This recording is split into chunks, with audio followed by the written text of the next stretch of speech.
Hello, everyone, and welcome to today's webinar.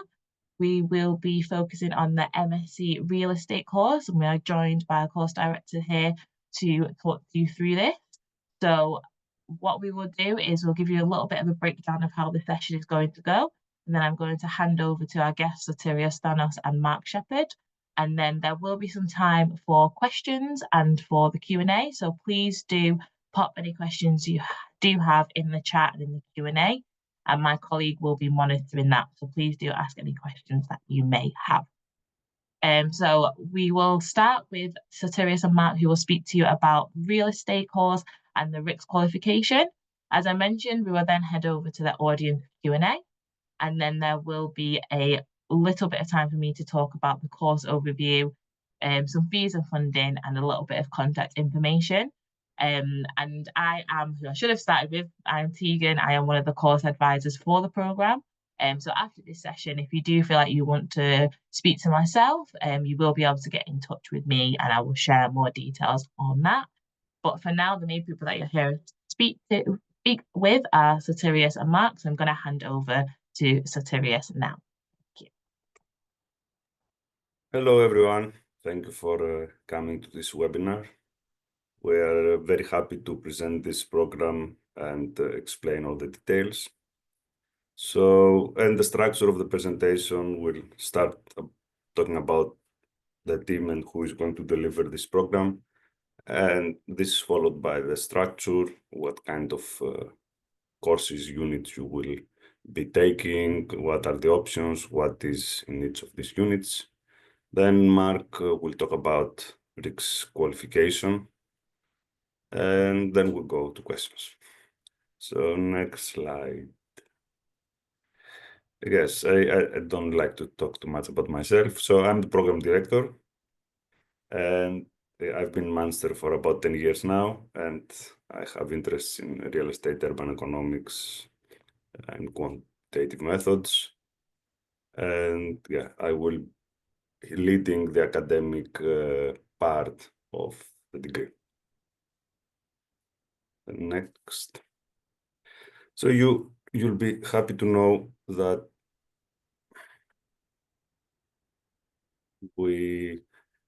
this is delivered by we're 5 years, we're a research group, one of very few in the UK with world-leading expertise and publications in real estate. So our members deliver this course and provide their expertise. And one of the main selling points of this degree is that it is a research university. It is being delivered by Russell Group University, one around top 50 in the planet. And we are the only one in these groups of universities in the UK delivering this MSc in real estate distance learning. So we are almost by ourselves without any competition. But so that is, what I want to highlight is it's not only we're teaching out of textbook, it's the people who are developing new methods and new research in these fields that you will be interacting with. Next slide, please. And so what are we delivering? Dr. Sahil Gandhi will be doing the real estate markets. Mark here will do property valuation. I'll talk about a bit on the courses when we see the structure. So I'm just gonna go through the David Carter is doing future cities, Aero, Baltonen, land and development, and Professor Anupam Nanda will heading the project-based inquiry, but we will all contribute in that one. And you get options on real estate law and practice, real estate modeling by me, and Mark will also lead corporate real estate project. So going to the structure.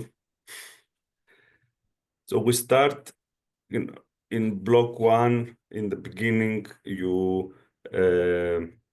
so it's over 2 years, and each semester you take one block. So initially you start with real estate markets and property valuation. So real estate markets gives you the introduction to the economic background, to how real estate markets work, supply and demand, a bit on macroeconomic issues. So it gives you all the basis to then be able to analyze what happens when you have how markets works and what happens when you have changes, movements, shocks, property cycles that are common in this field. Then property valuation is about pricing, how you price, how you value your different types of property, of real estate, and it gives you a good background on all the methods. So then you move on to second block, which is about future cities. Future cities, it analyzes it. You have the property in and the built environment, but also you have all this infrastructure that makes a city work, from automated systems to transport to new technologies that are coming in. So this is an overview of bringing all these things together. And land and development, it does what it says on the tin. It's how you develop the processes for developing land, the development process of building, of assessing, of analyzing. And next slide. So then in the second year, you have 2 more in block 3, 2 more courses. The first is real estate investment finance, very important in our field. So, the main approach is to investment finance and training on how to use these methods and how these apply in investment. And then the strategic asset management is when you have your asset, how you manage it, you maintain, you keep it at pristine and competitive state. So these are the non-optional, the courses you have to do. And then you can select in block 4 one of the following options, which can be real estate law and practice, where we have a specialist in real estate law, and it's mostly focused on the UK, but it has a bit of international context, and it is something that vital for accreditation. Then you can choose also real estate modeling that I run, which is about statistical and econometric models of analyzing real estate data, from prices to REITs to time series. And also we have the corporate real estate project as well as an extra option, where this is a hands-on practice for corporate real estate. And at the end, we have the project-based inquiry, that is the opportunity of you engaging in real estate research in a topic of your choosing, but you will have, the research team, someone from the research team guiding you and helping you in doing this research project. And this is not only to do something that is topical and interesting, it's also to train you in how you go about doing research by an experienced researcher. So this is all the units and the structure of the program. Mark, is there anything I left out and I forgot about, or? No, I think you covered it all. Yeah. Good. So yeah, the study expectations, each of these units is 20 credits, which means 20 hours of study. Project-based is double that because you have the whole summer to do your research project, and it starts in spring. You'll have enough time. You will be given in advance notice of how it works. And for each study unit, we have 10 weeks in total, and 8 weeks you go through the learning material that is online, and you can fully access it, and you have access from the beginning, and you get 2 weeks then to work on the final assessment. The next one, please. So this assessment, 100% coursework, obviously 100% online submission. There are no written exams needed to come to the university to sit down on a desk. There are some online tests and some essays, wikis, reports, so there is variety and in the methods of assessing depending on the unit, on the course. And typically we have, except one course, all the courses are having 2 assessments per each unit. So you have a first assessment in the beginning and you have a main assessment near the end, where you are given those 2 weeks to finish it. You are given obviously the details well before, but you have this extra 2 weeks so you can do it timely.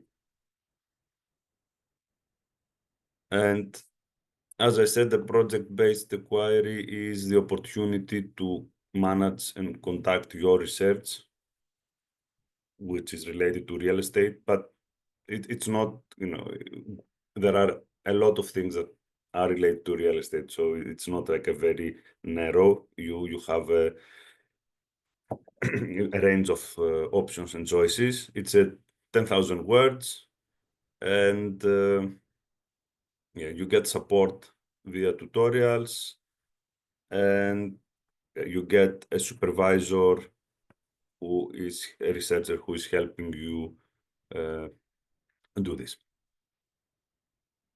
Next one.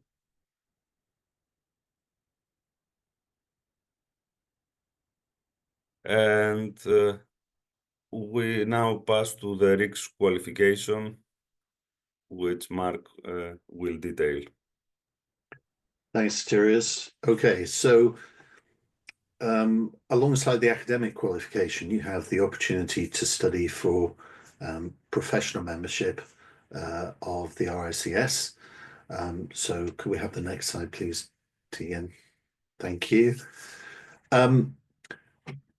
The key thing about this is it's an experience-based qualification. So the idea is that you gain practical professional experience in a real estate job where you're supervised by an appropriate person, with the idea that at the end of what's called your assessment of professional competence, which pretty much does what it says on the tin, you are deemed to be competent to practice independently. So the way this works is that you have to do typically at least 24 months of what they call structured training. The main part of it is that you're working in real estate and you're being appropriately supervised by someone who can sign off what you're doing as being, that you're doing what you say you're doing to the level that you're saying you're doing. You'll get on-the-job training, and there is a CPD requirement that you have to do a minimum amount of continuing professional development related to your specific area of practice alongside your work. Now, the big positive from the real estate program point of view is because you're studying it part-time, you can actually potentially complete this alongside your study. So if you're already working in real estate, then you can register for your APC and study or gain your experience, your supervised experience, whilst you're studying. The only thing you can't do is sit the final assessment until you successfully completed the program. But what it means is that unlike full-time students who have to study first and gain experience afterwards, or take a year out to gain experience during their studies, you can do the two in parallel. So it's one of the quicker routes to qualification. So once you've gained the necessary experience and you successfully passed the degree, the final hurdle that you have to deal with is the final assessment. And essentially you have to make a written submission to the RICS, which comprises of a summary of your experience in a particular format. You have to gain experience at different levels. So there are 3 levels. Level 1 is knowledge of a subject. Level 2 is application of that knowledge. And level 3 is providing advice. I call it strategic advice to a client. So to give you an example from my area, level 1 in valuation would be knowing which method of valuation to use. Level 2 application would be using it in a specific evaluation situation. And level 3 would be giving the client advice about that valuation figure and how it applies to, for example, purchase or sale or investment decision making. Part of this final assessment is that you select a particular piece of work that you've done and summarize it in a case study record. And so we question you about that, and it's an opportunity for the candidate to show what they've done, so to showcase their ability. And essentially this is explored in an interview that lasts approximately 60 minutes with a panel typically of 3, a chair and 2 other assessors. And the idea being that at the end of that, if we're satisfied that the candidate has achieved what they say they've done, and that meets the criteria for qualification, that they are then, what should we say, experienced enough, knowledgeable enough to call themselves chartered surveyors, and then they can go out into the world and, in theory, practice entirely independently. I say we because I'm also an APC assessor. So, if you have any questions about that process, I'm happy to answer that at another time. Okay, next slide, please. Okay. So I think that's everything I want to say. I'll hand you back to the team we can answer any questions you have. Perfect. Thank you both very much for that information. It's very helpful to hear it firsthand and to get a bit more of an understanding. We have had some questions come through the Q&A. So the first one, I think you just touched on this a little bit already, Sotirios, but the first one is the teaching done online remotely, or is any attendance required on campus? No, there is no attendance required on campus. And again, I didn't thank you for bringing it up because I need to explain it a bit more. There is the teaching, the learning material is asynchronous. So the videos,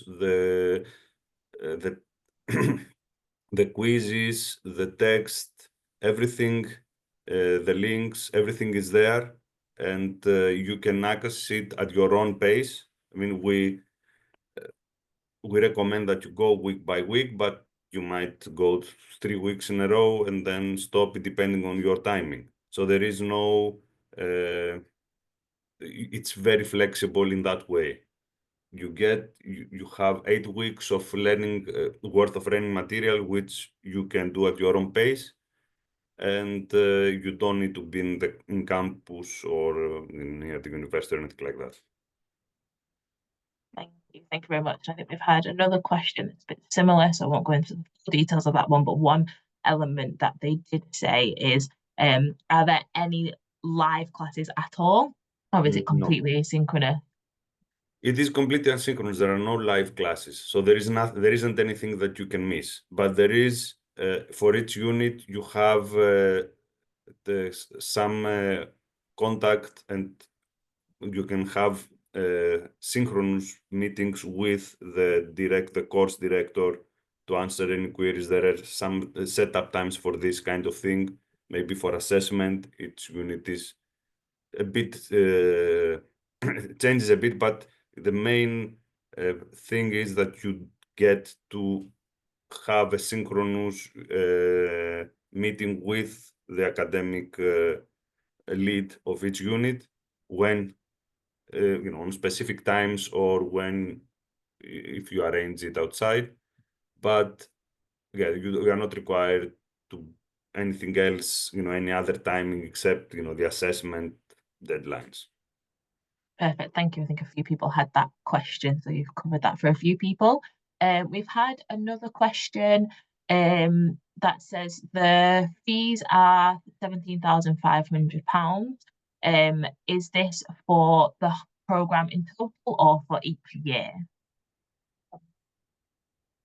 For the whole. For the whole year. Perfect. I did know the answer to that one, but I thought I'll let you answer that one. I want to hear more from you than myself. And then another question, it's a bit of a long one. So they've just asked, well, I think you have covered this a little bit as well, but are all units taught at the same time, or is the delivery one unit at a time until completion of that particular unit? So you did just touch on that about completing one unit at each at a time. And is there elaborate on that, is there any guidance in terms of how much time it should take to complete that unit, or any sort of guidance of people can stay on track when they are completing each unit? The unit needs to be completed in, the assessment it has specific deadlines, so that is the limiting. And you have 2 units per semester, and you need to hand in the assessments on time. That's the limit, essentially. Thank you. That leads nicely into it's at the end of the semester. Each unit will have different deadlines, of course, and you don't want to have the deadlines on top of the other. So, we take into account all of these things. Thank you. That leads nicely into the next question, which I can take a little bit on as well. But the question was, are the assessment deadlines flexible, as I have a different learning needs, disabilities, so usually have extra time for assessment. I know I can say in the fact that the university does have support. We have a service called DAS, so the university does provide support for any students that do have additional or different learning needs, and that is something that if you apply to the course and do want to flag that this is the actual learning needs that you have, then you can raise that, and then we can put you in touch with the right people to support you from that side of things. I don't know if Sotirios or Mark, if you have any sort of additional things to add to that question. Could I just mention something about the last question, just in terms of timing, just to amplify? So each unit is 10 weeks long, essentially. So so the final assessment was submitted at the end of that 10th week. You then have a sort of preview week for a week of the next unit, and then it starts another 10-week run. So they are sequential, but normally with a week in between, where the material will be available for you to preview, but it won't be running formally. Do you want me to talk about DAS, Sotirios, or do you want to talk about it? Yeah, go on, please. Okay. So, I mean, basically the answer is, Tegan's kind of said this already, but essentially we have a central service within the university that looks after people with particular learning needs or disabilities, and they usually they will consult with you, and as a result of that, if necessary, they'll put a plan in place to allow you some flexibility or some adjustments as appropriate, depending on your personal needs. So it will be a personally tailored adjustment if it's required, and they assess it because they're the experts, the professionals, and then they tell us what you need, and we seek to accommodate that. That's about the size of it. Thank you, Mark. Thank you. We've had another question, which is, there's two parts to this question, is what is the number of students per class and the ratio of nationalities? I don't know if you necessarily have exact figures or if you can give a bit of an indication for previous or current cohorts for this question. I don't have the statistics in front of me. There is a balance between international and home students. That's great, thank you. Yeah, I see a few questions here in the Q&A. Do we look at the different screens? Yeah, there's a few coming through in the chat and a few coming through in the Q&A as well. So we're getting quite a few. I'll go through the chat ones and I'll move into the Q&A that you can also see. Because we've had one person who's got a few questions here, which is also, is this class recommended for a career shift from real estate development to asset management? Yes, if it's focused on real estate asset management, obviously. I mean, there are different types of assets, but we are focusing on that specific. And I am interested in multiple elective units, but can I only take one elective unit?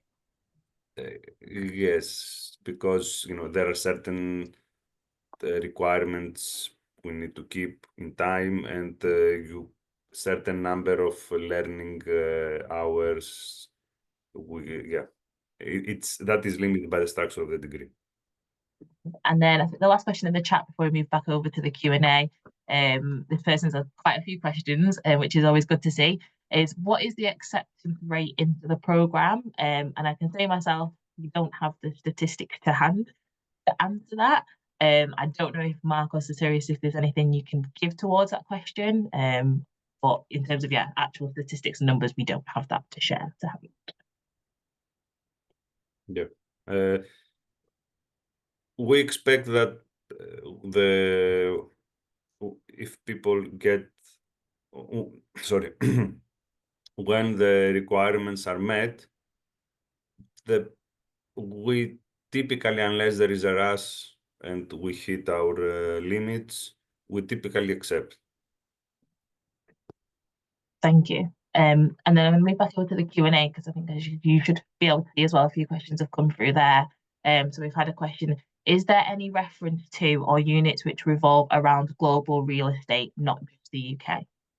Most units revolve and are around global real estate, markets, the method, almost everything, except maybe real estate law is more focused in the UK. It was a particular unit that we put in because UK employers specifically wanted that, whereas the other two options are intended to be more international or more universal. Thank you. And then I'm just going to move over those two questions. I will come back to them. They are a bit more based on the online teaching. But this question is, does one need to wait until we start the research project unit before one starts the research, or can we start the research before we start the project research unit? Which I hope that makes a bit more sense to yourselves than maybe to myself. There can be, you can do your preparatory work, but you will be assigned a supervisor, a tutor at the beginning because of timing, and we have two other stuff. So this is scheduled for specific timings.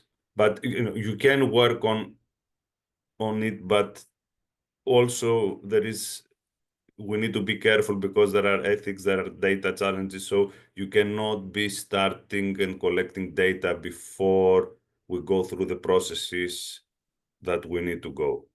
And that is how we do research anyway. And we need to keep that for the project as well.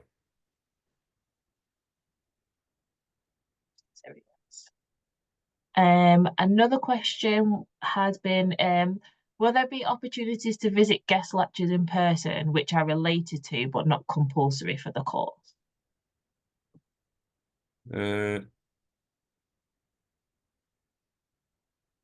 Not as far as I know, because we keep this online, we don't have this. Or Mark, do you have any we don't have anything like No, that. I think that's fair. I mean, there may be general departmental lectures which might be available online, but as a rule, no, because of the diverse nature of the student body and their diverse locations, organizing something like that is not always helpful, especially given time differences and so on. So we tend to keep most things asynchronous so that people can engage with it whenever they want to. You. The next few questions kind of cover some of similar things around course start dates and finish dates. So one was basically when does the course start, which is obviously September, that the course does start, and then what month does it finish? So it will finish. My exact month is it June? Will finish. It's July. So okay. So essentially it's 2 years, September to July. So in the first year, August is the opportunity to have a summer break. Sorry, Sotirios, I jumped in there. But, Oh, no, go on.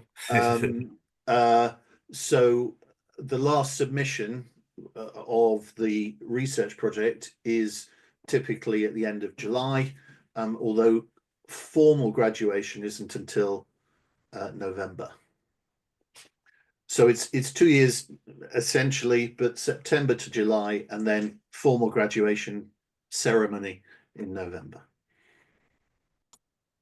Thanks, Mark. And then the next question, I'm kind of going to split this apart because you've already covered about online resources, but one element that they have asked about is about textbooks. So would there be a need to buy any physical textbooks? Obviously everything is accessible in the online learning environment, but would there be any requirement that physical textbooks would be needed? So no, everything is online, and it's not mostly textbook. There are maybe some elements of textbooks, but also that will come from other sources like academic journal papers or other, we're not just going through a textbook and going, no. So there is, that's a small element. There is there are videos, there are tests, quizzes, games, all sorts of things in the learning material. We try to make them as diverse as possible. Thank you. If I could just add to that, there are 1 or 2 units that do have a recommended textbook, and if that's the case, that is available online through the library. So, if you do need further reading through a textbook, then we make that available to you electronically as well. Thank you, Mark. And we've had a question about how is the GPA calculated for the online program? Examinations conducted online. So as Sotirios mentioned, there's no kind of examinations in the sense of sitting down and having to write an exam. Assessments are submitted online. In terms of how the GPA is calculated for the online program, I'm not sure if this is referring to the course itself or in terms of admissions for the program. If it's in terms of admissions, we will in the next slide kind of touch on admission requirements, but if it's in terms of kind of assessments and how they're marked, I don't know if Sotirios or Mark, you'd be able to elaborate on that. It's the same as the whole University of Manchester and UK universities. We use the same marking scheme and ranges. The details are available online. I mean, we cannot go through the marks now. Yeah, we'd love to give you some detail. Just one thing to add to that maybe is that the mark for each unit is just that, the aggregated mark for the unit. So although we expect you to, it's not about the mark you get for any individual assessment, it's the mark you get overall for the unit based on a weighted average. So so if you do better in one part and less well in another, is the overall average that matters towards your score. Thank you. And the last one I can answer very quickly. Yeah. Yes, normally is in person, but if you don't want to come, they will send you your degree. It's not a problem, but I don't think they have video graduations. No, I'm not aware of any video graduations either. I think then that looks like that's all the questions. So thank you, Sotirios and Mark, for answering. Hopefully they've managed to cover everything that you wanted to ask. So I will now just briefly move on to the next slide just to give you a little bit of information. Some of this has been covered. Some of this might answer some of the questions that you did have in terms of, obviously, start date is September. 24-month program and part-time. So minimum of 20 hours of study per week is listed as the time commitment. And as Sotirios and Mark have already spoken about, the assessment is coursework based and there is a project-based inquiry. There is, as Sotirios mentioned, we are the only Russell Group university to offer this program, and you would also be able to work and get support from the Manchester Real Estate and Urban Economics Research Group. In terms of entry requirements, and please, Sotirios and Mark, feel free to jump in at all if there's anything that doesn't seem right to you, but we do require at least a upper second, so a 2-1 bachelor's degree or international equivalent for you to be eligible for the course. If you do not meet our entry requirements, depending on evidence of postgraduate study, research, or professional experience, if it's satisfactory, that may be reviewed, but that would be at the discretion of the course advisor. In terms of English language requirements, if English is not your first language, then you do need to provide evidence that you meet the English language requirement. So this can be an IELTS test score. So it would be an IELTS score of 6.5 or more overall, with a minimum score of 6.5 in writing and a minimum score of 6 in the other subsections. If you have any struggles or concerns in terms of the English language requirements, please do contact us, as we are able to provide support in terms of English language support. Yeah, please don't hesitate to get in touch, and I'll give you our details around that as well as we move on to the next slide. Then in terms of fees and discounts, so as we've already discussed, the fee is £17,500 for the full programme. We do have options with the tuition fee teams where you can look to pay an instalment, and there's more information on our website about that, or you can get in touch with myself if you have more questions about any payment plans. In terms of discounts, we do have an early application discount. So if you apply on or before the 30th of June, you can receive 10% reduction on your tuition fee. We also have an alumni discount for online students, but if you have successfully graduated from a credit-bearing qualification at the University of Manchester or UMIST, some people may be more familiar with, you can receive a 15% discount on your fee. But please note, you can't stack the early fee application discount and the alumni discount for online students. They are one discount fee policy. However, with that said, we do have the Manchester Alumni Loyalty Discount. So if you finish your undergraduate degree at the University of Manchester or one of its predecessors, like the Victoria University of Manchester or UMIST, you can receive a 10% discount on the tuition fees. This one you can stack with the early application discount. So you could turn that into a 20% discount by stacking those two. But please, again, if you do have any questions about that, please get in touch with us. And we can speak to you more about that, as there is a few more elements that can get a bit confusing, but we do offer that range of discounts there. And obviously, to apply, you can apply online via our website. And then finally, just want to say thank you for attending. Our email address, so that's myself and the course advisor team, is studyonline@manchester.ac.uk. So as I say, any questions, please do feel free to get in touch with myself.